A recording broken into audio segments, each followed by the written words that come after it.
Hi guys, welcome back to the channel. I'm just out walking. Yep.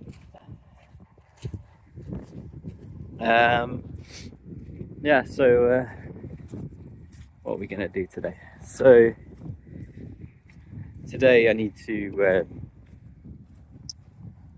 tackle the driveway some more. Dave and I are about halfway, I would say, just under halfway. So a couple of trailer loads to the recycling centre, and should only be left with some small buckets or a couple of the larger tubs of soil. But I could tackle that myself just using the wheelbarrow at the recycling centre. So yeah, I'd be glad to have my driveway back again. Mr. Trek will be a lot happier. Because I think it got to the point he said no more digging until I cleared some of the driveway, so told off.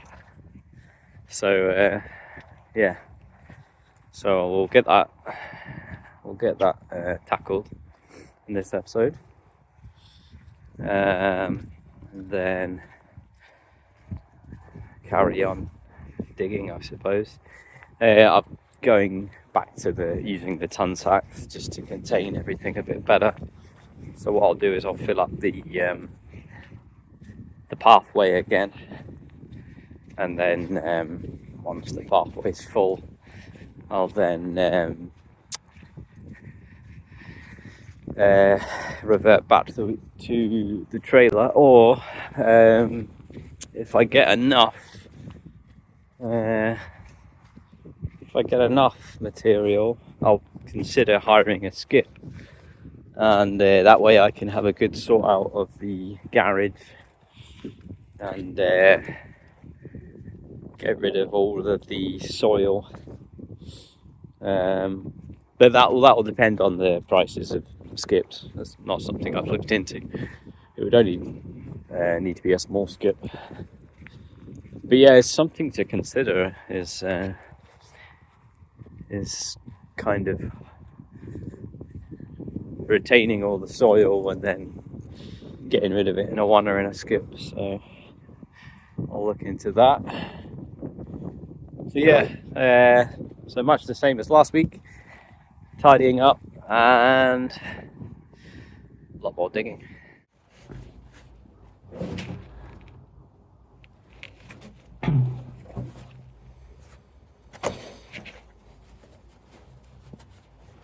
Right, it's time to take this one out. Well, these two, I should say.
So it just occurred to me a couple of minutes ago, instead of a circular sump, I'm just going to dig a trench that's at least 2 foot deep, and that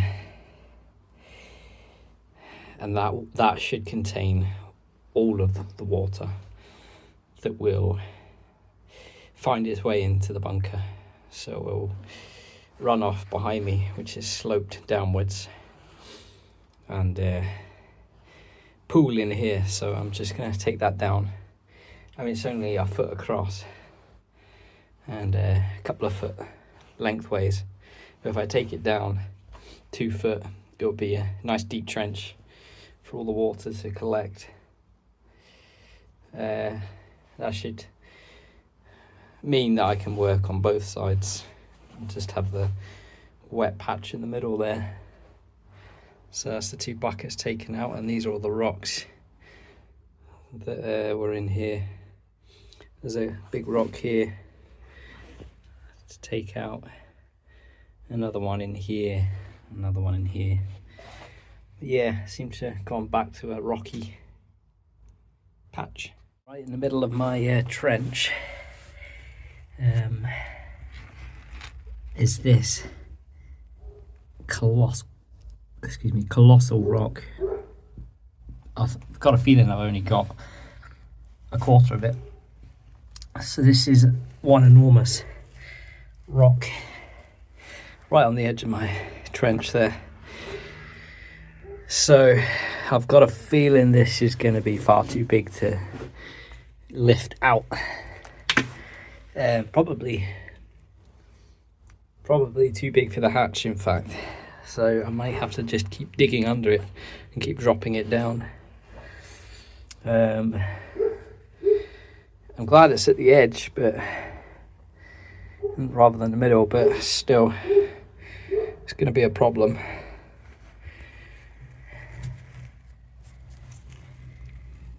That's what we're dealing with. So I've dug all this out already, about half an hour.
the trench I've dug. So it's 3 foot across. It's about 1.5 foot deep at the minute. This is the colossal rock. I only seem to have got the corner of.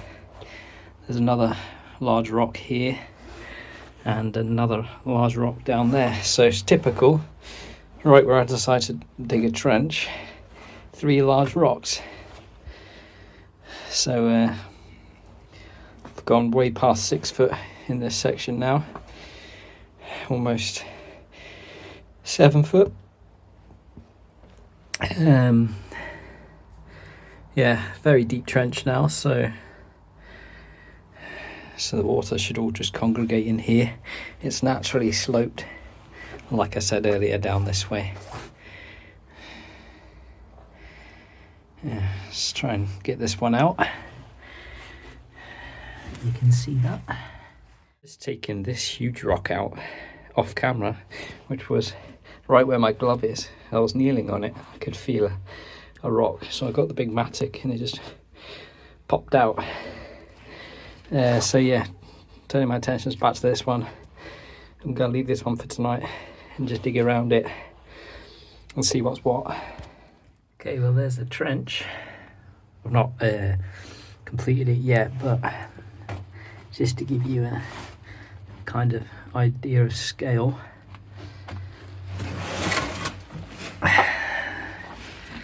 And there's that big, huge rock there in that corner.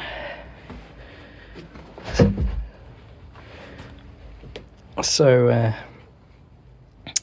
it drops down quite a way, and it's a huge step up onto this level. So yeah, all the water will run down this way, congregate in here where my feet are, and like I say, look at this. The shadows aren't doing me any favours today.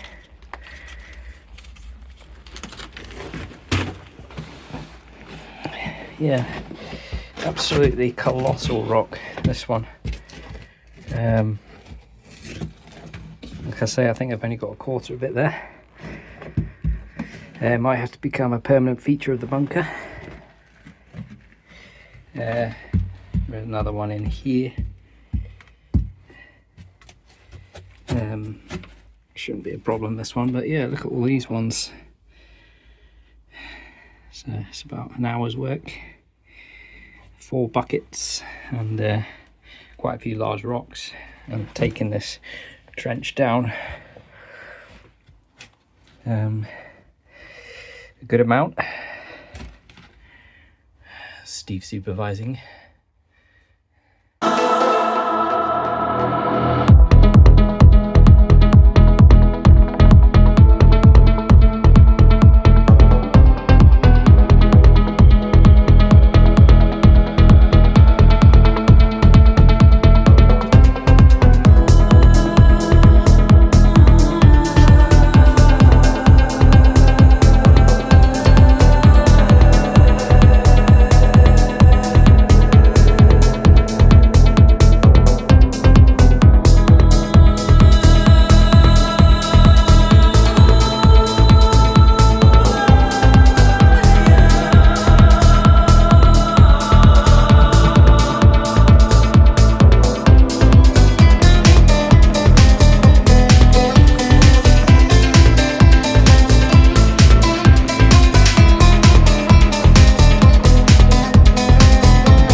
what I've done is I've taken this part out, which I call the armrest.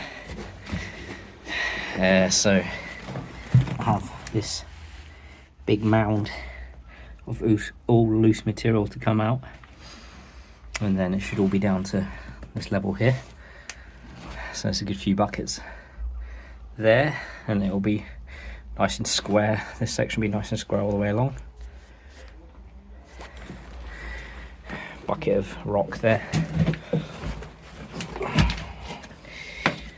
My foot's stuck in the sump here. Well, I thought I'd give you a sneak peek of these trolleys that were donated to the council. So this is the largest one, and there's another smaller one here. So for scale, I'll just show you. So that's one of the smaller buckets on there. So I could probably get about 6 or 8 buckets at a time on this trolley alone. So yeah, I should be able to shift this pile in no time.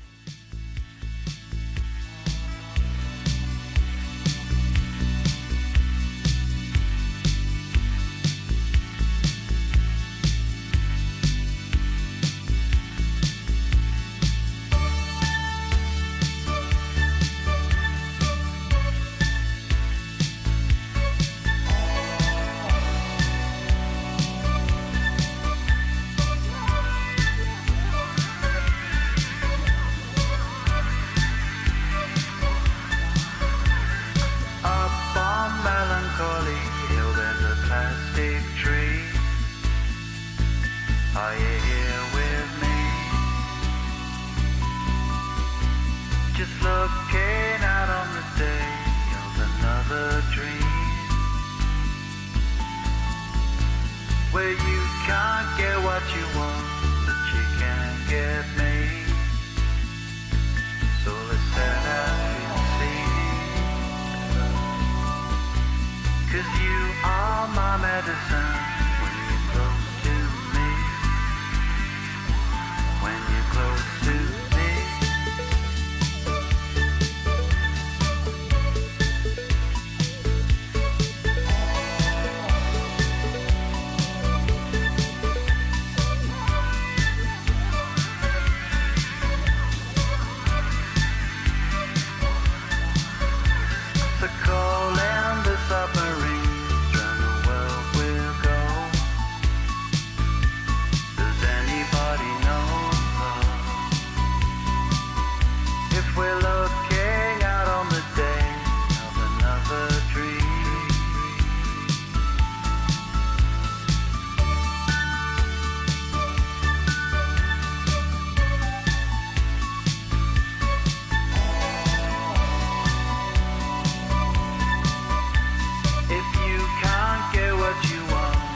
Well, it's that time again for another beer review.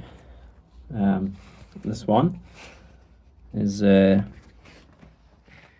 another one from Brewdog. So this one's called Lucky Break. Nearly dropped that there. Lucky Break. I like the little Chinese style cat there. So this is a New England IPA. This is a NEPA. Fortune favours the brave. So this is, it's another strong one. This is a 6.7% beer. I don't recall ever having this one, so we'll give it a go. I haven't got a hump for a bottle opener today.